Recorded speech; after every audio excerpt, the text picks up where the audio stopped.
Good afternoon. I am excited to talk to you all today in recognition of American Heart Month. There's also Go Red Sunday, the Go Red Month for women's heart health as well. And I just wanted to, from the health ministry, share some information with you regarding heart disease and heart health. I thank you all for staying over after worship to hear this information, and I hope it's something that you learn even one thing from and take away, something that you can share with others as well. So here, if you look at that first slide, here at the bottom, I quoted a scripture, and it says, above all else, guard your heart, for everything you do flows from it. And we know the scriptural implications of that scripture, but we also should take into account the physical aspects of that scripture as well. Our heart is an important organ in our body. It pumps blood all through our body, and irregularities with our heart can lead to health issues that we want to avoid. Next slide. So the heart, what is the heart? The heart is a muscle. That's important to know. It is a fist-sized muscle. A lot of times we think of this big heart-shaped organ that lies in the center of our chest, but it is a fist-sized muscle that sits in our chest. It beats about 100,000 times a day. So our heart is always working hard, and we don't want to overwork our heart. So we're going to talk about that as we go forward as well. The heart pumps 5 to 6 quarts of blood each minute. And our heart, we can have some irregularities with the rhythm of our heart. So not only can we have our heart beats to a rhythm, so it's called sinus rhythm, and everybody wants to be in sinus rhythm. 60 to 100 beats per minute, but sinus rhythm means that it's at a beat. And some people hear that say love dub, but it's at a beat. When there's some irregularities to our heart can speed up and it can race. So it's going greater than 100 beats per minute at that point. And that's probably if you saw me try to run to the back of this church. My heart probably would stop, but our heart does speed up. Our heart can slow down as well, and that's called bradycardia. The opposite of that, I'm sorry, I didn't mention that, but tachycardia is when our heart is very fast. So if your doctor says you have a tachycardic rhythm or you're tacky, doesn't mean the way you're dressed. It's talking about your heart rhythm and how fast it's beating. Slow heart rhythm is less than 60 beats per minute, and that is called bradycardia. And it's okay to be a little bit bradycardic. Healthy individuals who are athletic, who run marathons, they will have heart rhythms or heart rates below 60 beats per minute. And it's because they're in great physical shape. They don't have any problems with their heart rate that low. It's when you run into issues with your heart rate being that low. Say, for instance, you're dizzy, you're weak, feel faint. That's when it becomes a issue, and your blood pressure is affected by that. If your blood pressure is okay with a slow heart rate, great for you. So the structure of the heart. So I just thought it'd be important to just give a very simple overview of the structure of the heart. But the heart is made up of 4 chambers. At the top of the heart is, Sister Emma's got her heart pillow back there. But at the top, there's 2 chambers. It's called the atria. Left and right, and then at the bottom you have the ventricles of your heart, and those chambers work together to pump blood to and fro through your body, and to receive oxygen to pump back out through your body. Let's see, coronary arteries, mention those because we're going to talk a little bit about that. The coronary arteries sit on the surface of your heart. They supply oxygen-rich blood to your heart. And that's where we get into some issues of heart attack when there's blockages in those coronary arteries. And then throughout our bodies, we have veins, we have arteries, we have capillaries, and they're all important in getting blood to our organs. The veins take blood away, arteries bring blood back, and the capillaries connect the arteries and veins and help supply nutrients and take away waste. Next slide. So here on this slide, I just wanted to kind of mention 4 categories of heart disease. Heart disease, gosh, it's so vast. There's so many things. We would be here all day if we tried to talk about all the different aspects of heart disease. But today we'll talk a little bit about coronary artery and vascular disease. So coronary artery disease is, again, those vessels that sit on the top of the heart, bringing blood to the heart itself. And if you have a blockage there, that heart muscle will die, and you have a heart attack. You also have heard of that as MI. Vascular disease can be any of those vessels, especially in your extremities, your legs, that can become affected, narrowing blockages, and cause disease that needs to be repaired as well. And then you can have the rhythm disorders, where your heart's too fast, too slow, or irregular. And the problem with an irregular heartbeat, especially a lot of people have heard of atrial fibrillation, or AFib is the short term.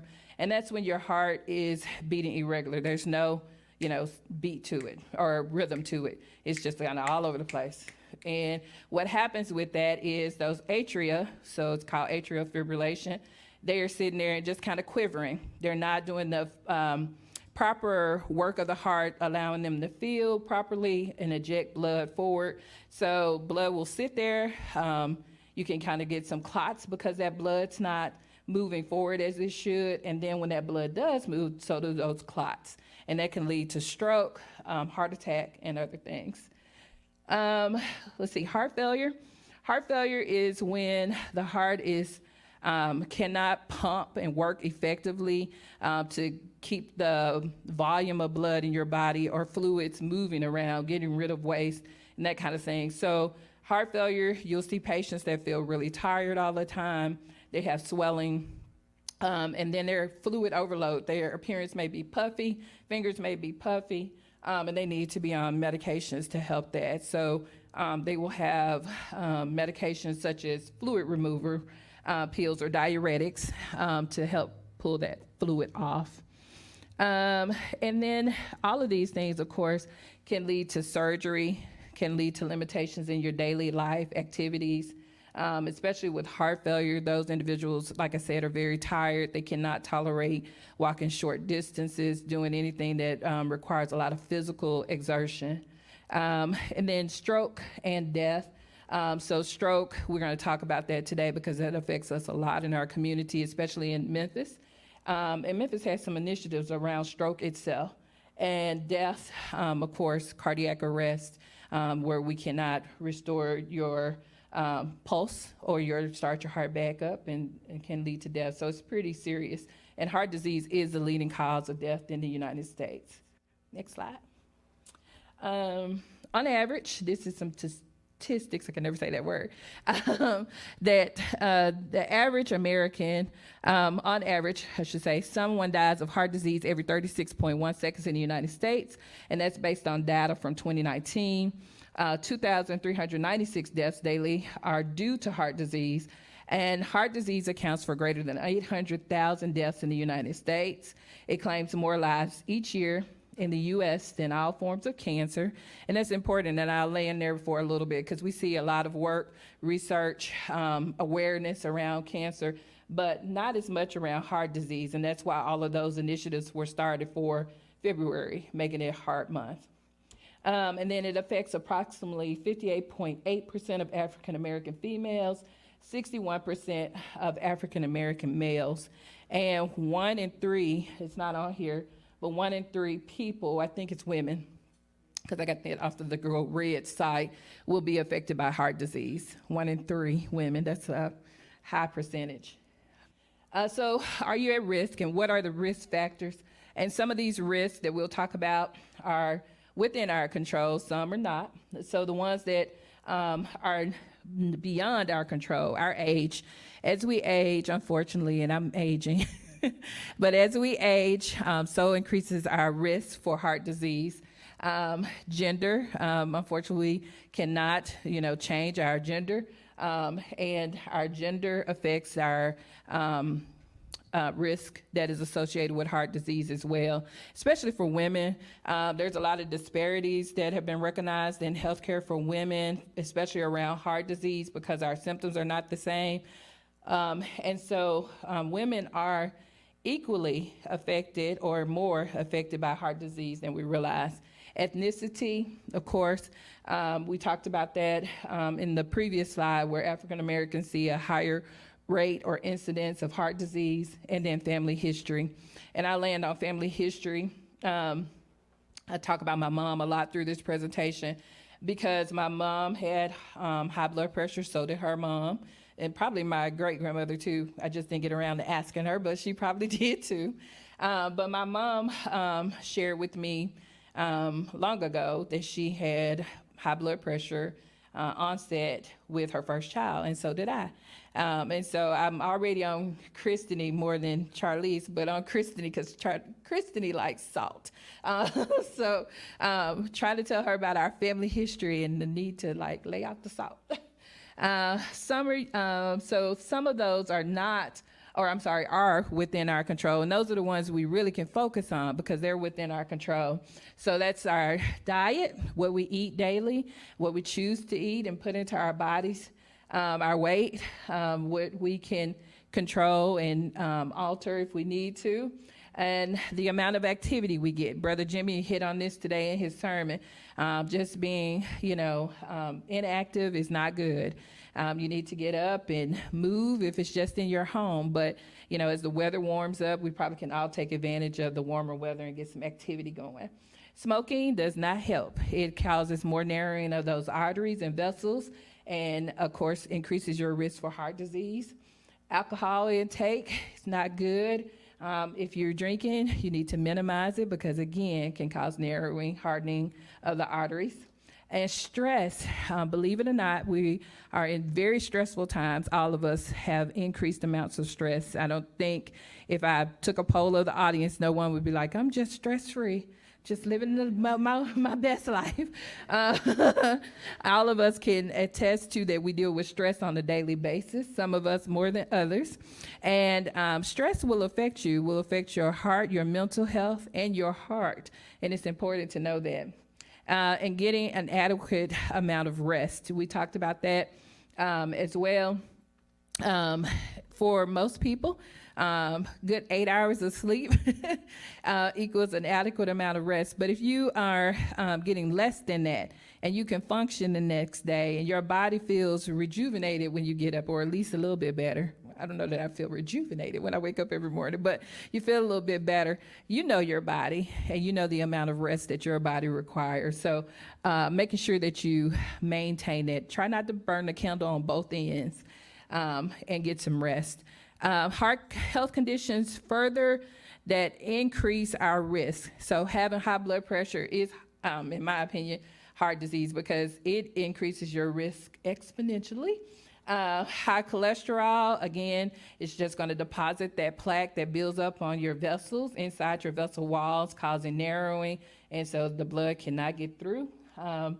Diabetes, again, a disease that affects so many parts of our bodies, can affect our eyesight, kidney functioning, the way you feel pain, so neuropathy, and can lead to increased risk for heart disease. Pregnancy, a lot of people do not talk about the risk associated with pregnancy and heart disease, but when a woman becomes pregnant, your volume of blood increases, and your body's got to handle that stress, and sometimes that causes the heart muscle to stretch and not work as effectively, and that can cause serious problems during pregnancy. And then your mental health and well-being, and that's just talking about the stress and the need to reduce stress. Go to the next slide. High blood pressure, we'll talk about this, and y'all kind of make me stay on time, but high blood pressure, I have high blood pressure, so I can tell you all about it. But high blood pressure is when your blood pressure or is the force of blood flowing through your blood vessels is too high, and it's consistently too high. And it is a silent killer. I'll tell my story about that. I have high blood pressure, and it was diagnosed, like I said, with the birth of my, around the time that I became pregnant with Christine. And I definitely felt fine. go to the doctor, I would be sitting there and they would take my blood pressure and they would, I was about to say freak out, but I guess I'll say that, freak out, because my blood pressure would be so high and I felt absolutely fine. Had no signs and symptoms of my blood pressure being that high. No headache, no double vision, nothing. And I'm talking about, we're going to talk about the different kind of stratifications of that, but 180 over 110, and I would be feeling perfectly fine going about my daily activities. And just imagine if I did something during that time that even increased my heart rate, because increasing my heart rate increases my blood pressure. So, I mean, I was at risk and did not know it, which could have killed me, could have I could have had a stroke or anything. So definitely a silent killer. If it's left untreated, uncontrolled, it can lead to damage that affects your eyes, your vision, your kidneys again can be definitely damaged by high blood pressure, heart and brain. You need to know your numbers. Go to the doctor. If you don't know where your blood pressure normally lives, we ask patients this all the time at the hospital. What's your normal blood pressure? You would be surprised the amount of people that silence, they don't know. So you should know what your blood pressure is. And you want to know, because that's important, especially if you find yourself in the hospital, because we don't want to be treating you for something that you normally have as far as it being a little bit lower. If it's high, we're going to treat it. And then 40% of African Americans have high blood pressure. 52% of hypertensive deaths are in women, and 57.9% of African Americans have have hypertension that's more than any other ethnicity. So we are more affected. Next slide. This slide will talk about just the different stratifications. So what's normal blood pressure? Should be less than 120 over 80. I remember when this changed, and I used to go to the doctor, and I'd be like, as long as I'm right around 140 over 90, it's all good. And my doctor, which is Dr. Lisa Young, she spoke here before, I believe. Dr. Young would say, no, ma'am, that changed. Your blood pressure, we got to get it down. And so you'll see, and these are kind of, those stratifications are like the red light. So green, you're good. Yellow, proceed cautiously. This kind of orangey color is really caution. And then red, you need to let's go to the doctor. Let's figure out what we can do. And then that dark, deep red, you probably need to be in the emergency room. Okay, so let's talk about kind of the different stages. We're going to do that kind of orangey color. So your pressure is kind of living around 130s over 80. And let's talk about the top and the bottom number. I'll do that real quick too. So the top number is called your systolic blood pressure. And that is how much pressure is exerted when your heart is beating. So with each beat, how much pressure against your artery walls, vessels, is exerted. So that's your systolic blood pressure. Sorry, I couldn't say that. And then the bottom number is your diastolic. And that is the amount of pressure that is exerted when your heart is resting, because your heart has an electrical rhythm. And during that cycle, for the cardiac cycle, there is a period that the heart is at rest and the vessels and the ventricles are filling back up so that they can pump blood forward. And your heart is really at rest, though. And so if that number is high, your physician gets concerned as well, because your heart is supposed to be resting during that phase. 130 over 80s to 90s, greater than 130, I should say. The doctor may prescribe some medications. They may start, just depending on your family history, but they may start talking about diet, exercise, what you can do to get your pressure down. 140s over 90s and higher, where I thought I was living my best life. Back then, the doctor knocked my little wind out of my sail. She was like, we're going to start some medications, Ericka, and I want you to take them. And you need to watch your diet, your weight, and all of those things. I was like, yes, ma'am. And then hypertensive crisis it is an urgent matter. I talked about my blood pressure living there for a little bit, go to the doctor for a checkup, just sitting there, 180s over 110s. And you need to be seen. So luckily I was at the physician's office when this would happen several times. They gave me a pill that acts kind of rapidly and monitor my blood pressure and then say, go home and don't get up, lay down. But again, really emphasizing you need to take your meds and be consistently taking your medication.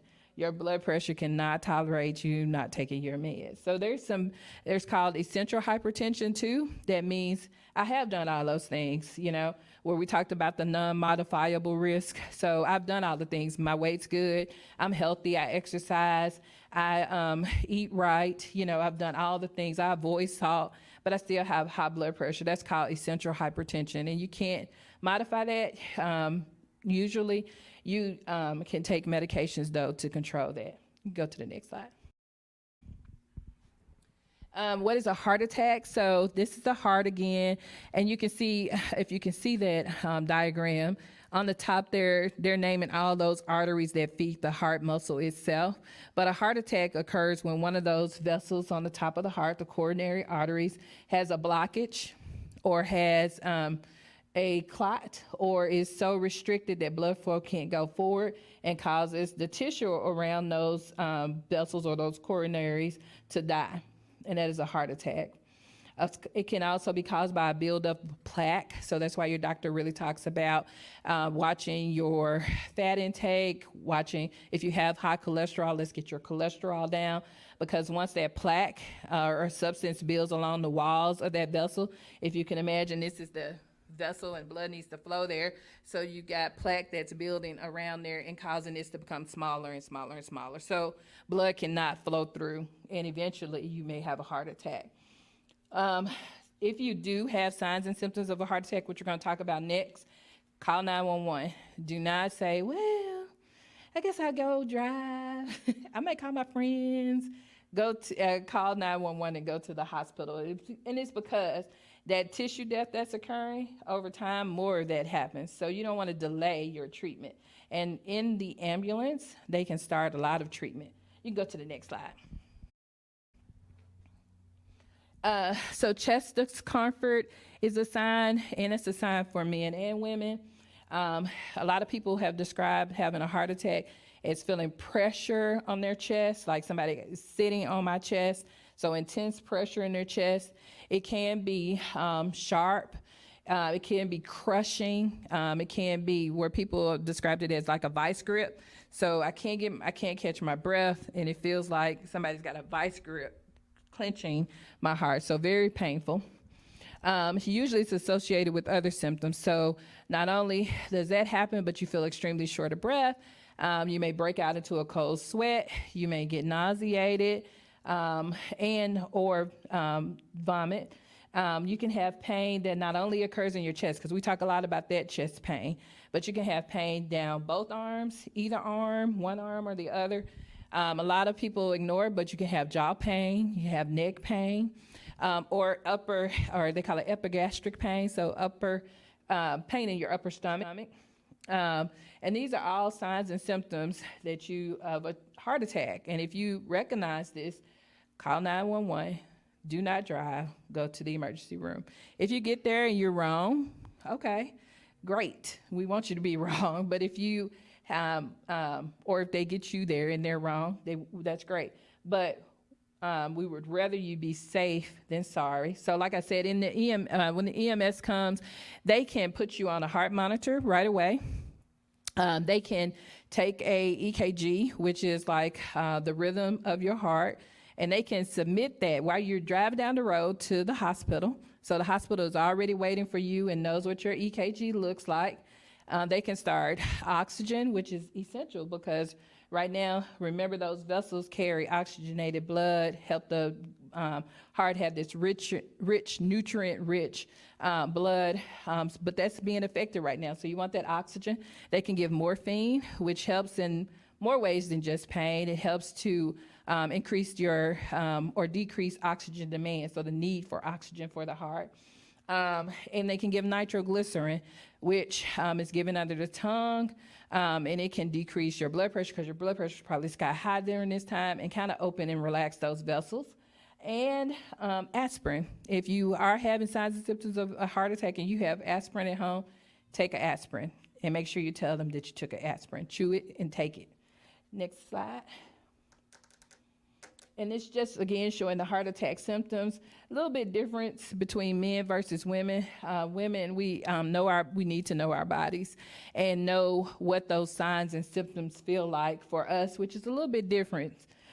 We sometimes do have that pain, but we may have dizziness, shortness of breath, indigestion, what we talked about, and just fatigue. I think on the talk on Friday night mentioned this too, that I know a lady that I worked with. She just had fatigue. She was just could not explain why she was so tired all the time, and she had a heart attack. Next slide. So treatment, don't wait to seek treatment. It's important to get emergent treatment. The goal is to restore the blood flow. They will take you emergently into the ER once you present with your heart attack. And you may hear the words, she's having an MI, he or she is having a STEMI, which is like you have some ST elevation or you're having a non-STEMI. But all of those things mean that you're having a heart attack. And then the therapy. So there's medical therapy you can take. They can say, we're going to manage this with medication only. They can say, we need to, in the cath lab, we see you have a blocked vessel. We need to open that vessel. So we're going to put a stent in there. We're going to use a balloon to open up the vessel, and we're going to leave a stent to make sure the vessel stays open. Or you may need to have a CABG. So a CABG is coronary artery bypass grafting, which is open heart surgery, essentially. And they take a vessel from elsewhere, usually sometimes from the leg, sometimes from the chest wall, and they place a vessel that bypasses the blockage that you have in the coronary artery. Some hospitals cannot handle this emergency. They can take you to the cath lab, but then if you need a bigger intervention, they can't do that. They may have to send you elsewhere, and so that's important to know too. So again, if you remember, time is of the essence. So that, again, is why you want to call 911. You don't waste any time. Get your friend to take you to the hospital, and then we got to, just get to the hospital. And this all may lead to cardiac arrest, your heart stopping. And if that does occur, do CPR, and you can go to the next slide. Stroke, and we'll talk about. So stroke is the same thing as a heart attack, but it's in the brain, so it's a brain attack. A lot of people will call it. And in the stroke, I wish I had the numbers for the Mid-South because they are tremendously higher than the rest of the country, but someone in the U.S. has a stroke every 40 seconds. On average, someone dies of stroke every 3 minutes and 30 seconds in the U.S. And then based from data from 2019, there are about 411 deaths from stroke each day. There has been some advances in medical advances in the recognition of stroke. In Memphis, Memphis has a stroke unit. It's a special unit that will be sent out in different zip codes in Memphis, and I'll have to get that information and maybe print it out. But if you have signs and symptoms of a stroke, this ambulance is huge, and they can do a scan of your brain while you're on the way to the hospital. Again, a reason that you want to call 911 and not go by private vehicle. It is now ranked as the 5th leading cause of death, where with the medical advances, it is now the 4th, I'm sorry, am I saying that right? The 4th leading cause of death. Next slide. So back in the back, there are some handouts, and this is one of the handouts that I put so that everybody can recognize the signs and symptoms of a stroke. If you see someone, you're with someone, or it's yourself, and you're having a stroke, you will recognize those symptoms quickly. So face drooping is one side of the face is affected. If you ask the person to smile, they already kind of look different because their face will droop on one side. But if you ask them to smile, their smile will be asymmetrical. So instead of normal smile, which is, just like we draw a smiley face, part of their smile may look like a frown. So that'll be the facial droop. They may have some numbness, weakness in their face, but also in their arms. They may have just generalized weakness, or if you ask them to raise up their arms, and let's pretend I have both my arms outstretched, but if you say raise your arms, they won't be able to do this. Either arm may fall, or it may kind of drift. They won't be able to keep their arms out straight. They may have some numbness, some weakness. They may not be able to control that arm, so it may look like it's drooped as well. Speech difficulty, they won't be able to speak clearly. Sometimes they cannot speak at all. They understand you, but they just cannot speak at all. The speech may be slurred or difficult to understand. You can have them say something to you, something simple. This example is the sky's blue. And so they can say, can you say the sky's blue? And they may not be able to repeat that back to you. And then all of those things, it's time to call 911. And I'll tell briefly about my mom. Another reason why this is so dear to me. My mom experienced a stroke while she was up visiting us when we lived in Illinois. There's a lot of stressors going on too during this time. My father had recently passed, and Charlize was actually sick in the hospital as well. So my mom and mother-in-law were in town. Luckily, my mother-in-law was at the house with my mom. My mom was doing her normal thing, kind of chit-chatting, gossiping with her friends on the phone, and sitting at the kitchen table. My mother-in-law was doing her normal thing, busying around the house. So my mother-in-law called. We were in St. Louis with Charlize, and my mother-in-law calls and says, hey, Shirley is not talking right. Something's different with her speech. Where's her medicine? Where does she keep her medicine? And I was like, she should be able to get her own medicine. Why are you asking about her medicine? And she's like, well, and then it just dawned on me, she's having a stroke. I said, okay, hang up with me, call 911. She's having a stroke and I'm on my way. And my mother-in-law, if y'all know her, she's sweet as pie. She's like, Ericka. And I said, no, hang up. She's having a stroke, call 911. And so before we could get back to Illinois, my mom had been taken to the hospital that I worked in Illinois, but my mom ended up in St. Louis as well. Because if you remember, I said some hospitals cannot handle those emergencies. And so my mother was supposed to be flown to St. Louis, but had to be driven over to St. Louis as well. Next slide. And with her stroke, she did have one side that was out. It was her left side. She had a droop on her face, weakness. She ended up where she didn't regain that functioning, but some people can regain that functioning. Of course, when you, and this is just that slide again, showing those symptoms and what they look like. You can go to the next slide. I'm sorry, I thought it was on here, but you can regain some of those functions. One of the things they're gonna try when you get to the hospital is they're gonna try to give you medication, a clot buster, and it's called TPA. And if you meet the requirements for that, or the criteria for TPA, one of them is all around time. When was your last well-known time? For my mom, that meant that when Granny Ruby was standing right there with her. But some people, they're like, well, let's see, my arm was weak 2 days ago. And people come into the hospital like that all the time, and they have had a stroke or a mild stroke. So there is time lost is brain lost. Again, please call 911.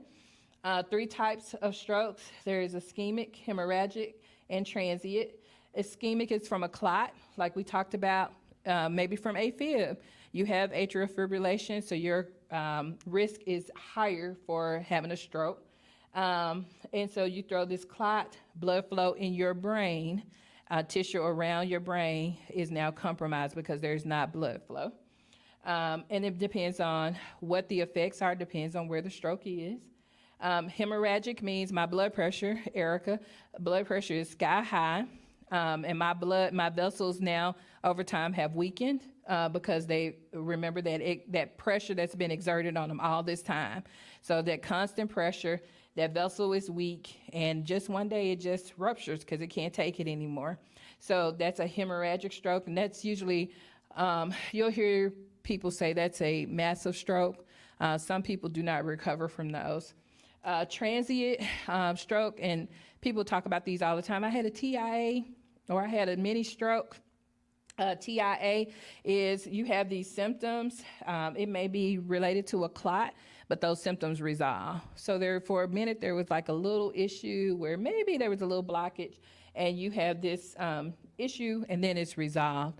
You need to be monitored for that, though, and it is serious because you can have a stroke or a true stroke.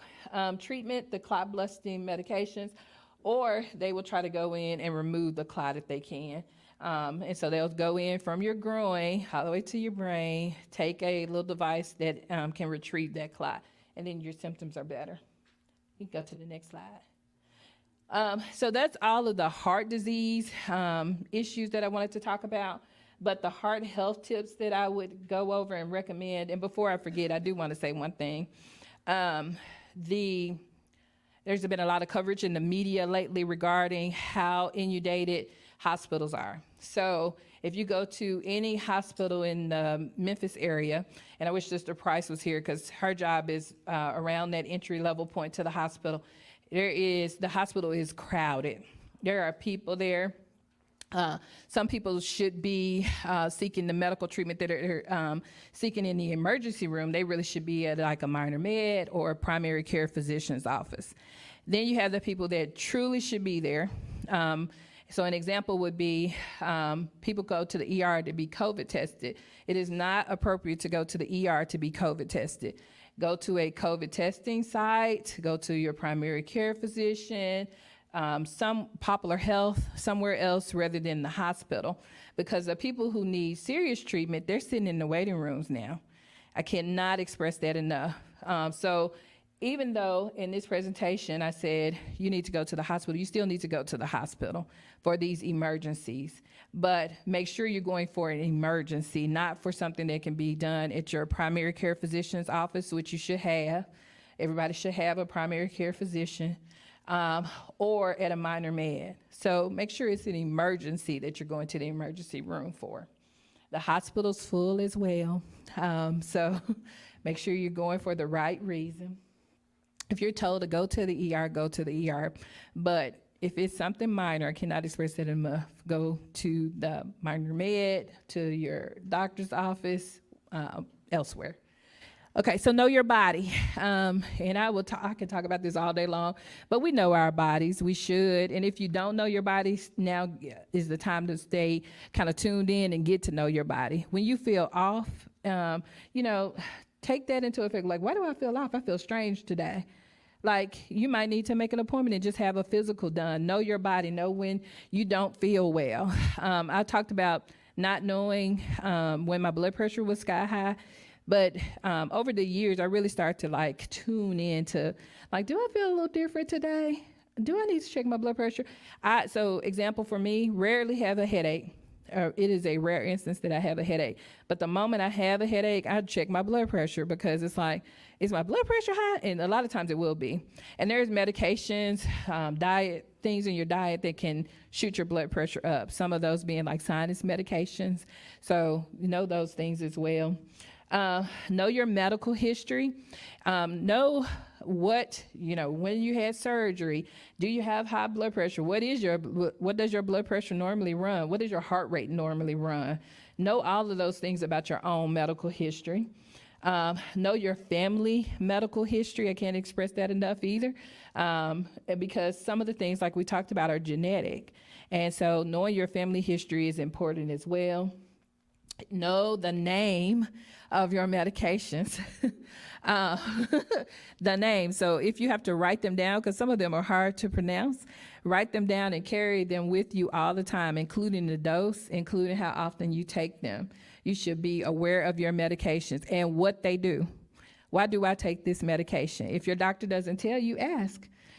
Feel free to ask. If your doctor can't answer it or seems frustrated when you ask, find another physician, because they should be wanting you to be in control and know about your medications and why you take these medications and why it's important. You have to advocate for yourself as well.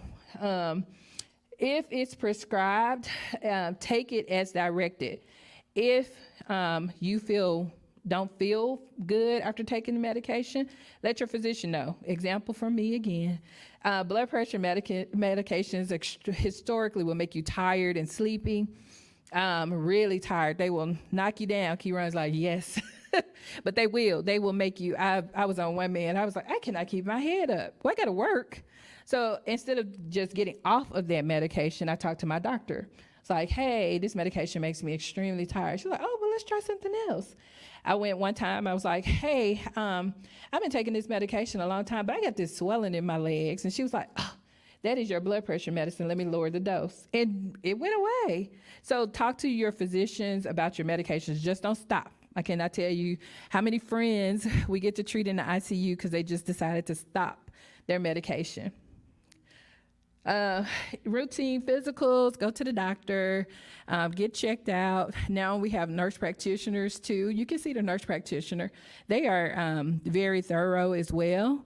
Again, if they can't answer your questions and, give you a little bit of why, you might want to seek somebody else out. But nurse practitioners are great.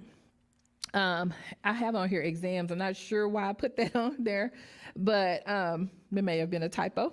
Exercise, get some daily activity in, and I'm preaching to myself, yes, Lord. And maintain a healthy diet and weight.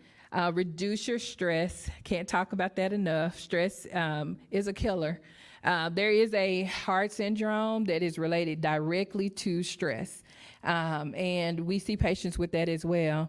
There's no indication. They'll take them to the cath lab. They'll have all this crushing chest pain and all of the indications that, hey, you got a blocked artery. But they will go in there, or vessel, go in, and their arteries are completely clean. There's no heart disease. They don't see anything on the valves, nothing. Some people call that broken heart syndrome because it's usually related to a very stressful event, but it is stress. I was on a call the other day with one of the cardiologists, and she talked about a patient who had that syndrome.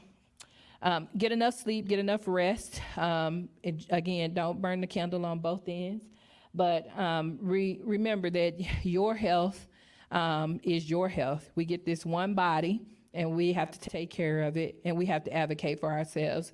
And then share your health history. If you're married, share that with your spouse. If you're single, share that with your family members, the person that you know, like if I get sick, this person's gonna be here with me at the hospital. Make sure they know a little about your health history. Don't let it be a mystery. Like, I'm not sure, was she? So make sure you're sharing your health history as well. That's all of my presentation. Y'all have any questions?